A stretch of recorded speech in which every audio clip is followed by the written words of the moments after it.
we're taking a turn tackling a sensitive topic that moms may not want little ears to overhear. So this is your chance to send the kiddos out of the room for the next couple of minutes. The topic on the table, how to talk to boys about sexuality. The goal is to help make those sometimes awkward and uncomfortable conversations a little bit easier for everybody. We're pulling in 2 Studio 5 contributors we just admire and trust for a respectful roundtable discussion.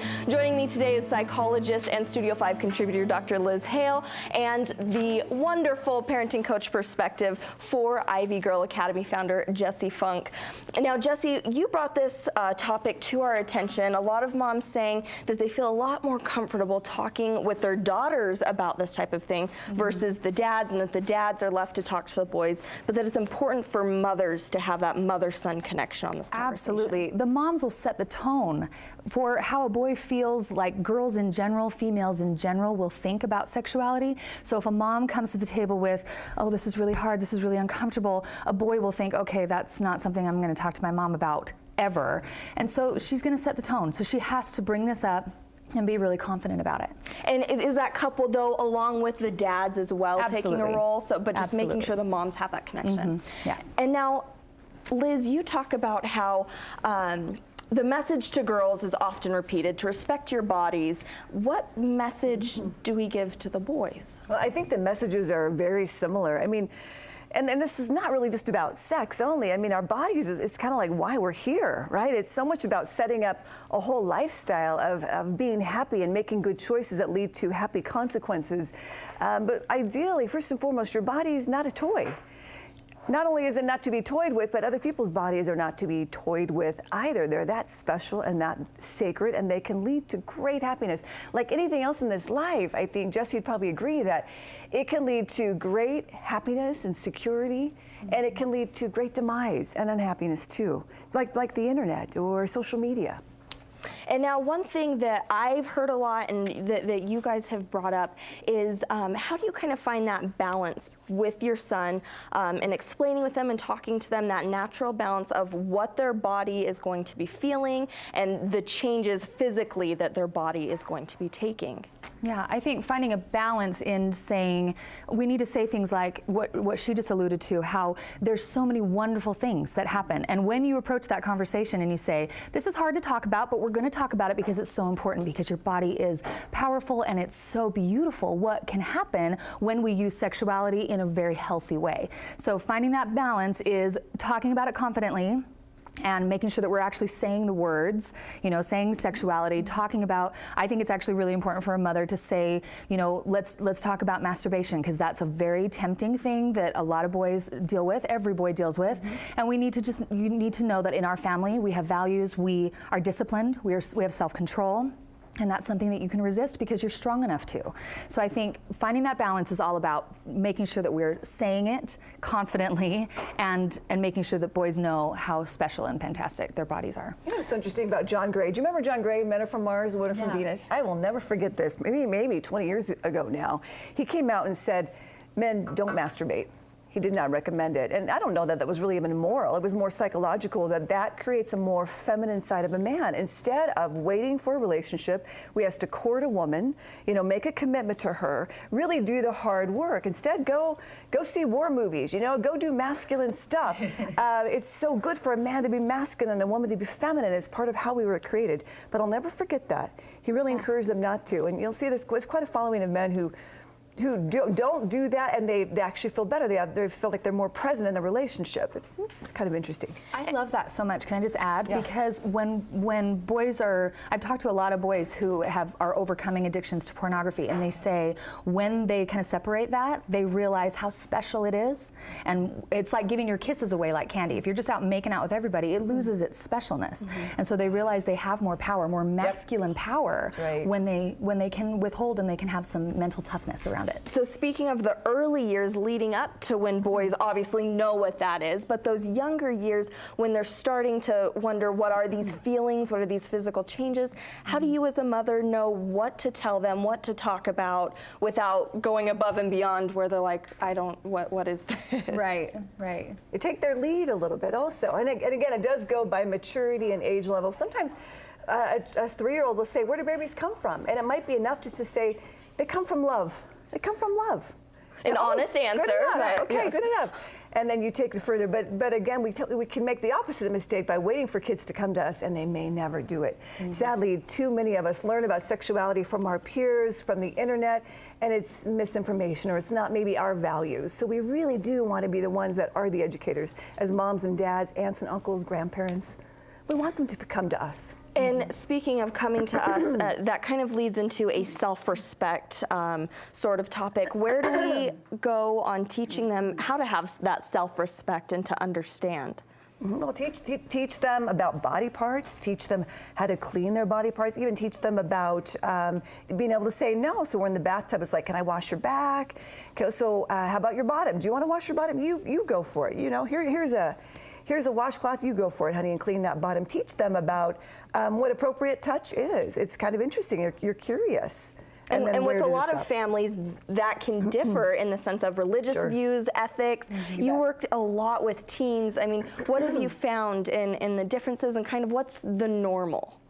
The normal for kids who are wanting to explore their bodies versus creating a habitual, a habit type of thing.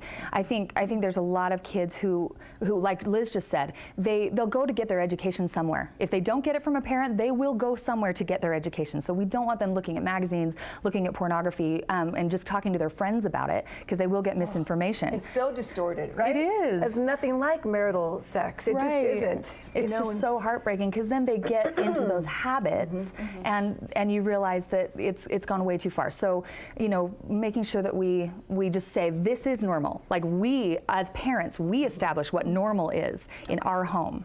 Okay, wonderful. Liz and Jessie, thank you for being with us. This is not the end of this topic at all. We are going to be joined by them in the next block, sticking around to answer questions on these experts will adjust questions that you have sent in that will be answered.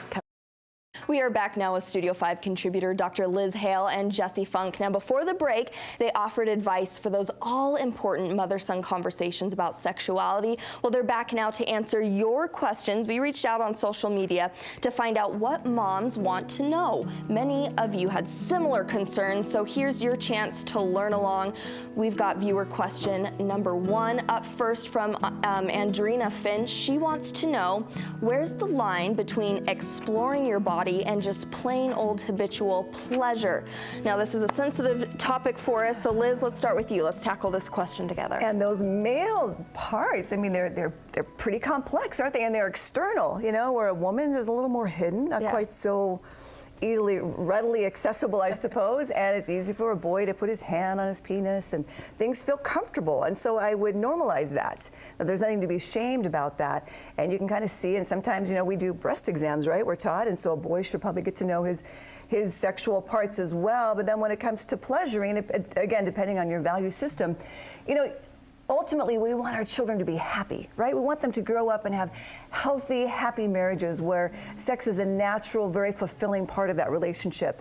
And it will be robbed if we get off on the wrong track. In other words, if a young man prefers to masturbate, for instance, consistently, he might prefer his hand over a relationship. There's a certain level of pressure. And so that's where parenting needs to get in. That's what steals that relationship of having something very special one day with a significant other. Absolutely. We want them to have it all. That's where it comes from. Yes. Okay. Yeah. You have some thoughts. Well, I just wanted to add to that, just making sure that when you talk to your son, make sure that he knows it's never bad. There's nothing wrong with like waking up aroused. There's nothing wrong or bad with that. I actually just talked to a teenage boy about this who's overcoming a really strong addiction to pornography, and he said that in his home they never talked about it. Ever. He never talked to his dad or his mom about wet dreams, about masturbation, about anything sexual at all. And so it was this secret. And he thought, well, why can't I have this secret over here then? So he had this addiction to pornography. And he said when he would wake up aroused or when he would have a wet dream, he would say to himself, I'm so bad. Like, I'm doing something wrong. I'm just a bad person. And that led him down that path. So making sure that when we talk to our sons, make sure they know that it's not bad, that it's actually beautiful and it's healthy and it's wonderful, but we keep it, we save it for a healthy marital relationship. Okay, so our second question sent in by Paula Turner asks, how much exactly should I tell them, with how much detail, and at what age? And again, you know, let's take their lead a little bit. When a child wants to know something, answer directly. Just say, I think that's such a great question. And you know what? I'm not sure I know the answer. So let's go to some reliable source. It may or may not be the internet. Maybe some good books that you have. There's so much good literature out there about how to teach a child about sex. I think that's actually what the Ayers wrote. How to teach your child about sex. Best thing I have come across. So get accurate information, but use the exact terms. You know, practice yourself. Penis, vulva, clitoris, you know, I mean, get comfortable. It's a shame that we make it difficult. I think we make it more difficult than it has to be. We have this belief that it's taboo or dark, and sometimes even as couples, we can't talk about these things. So it's really good for parents to have those private conversations as well, so then we can talk to our children.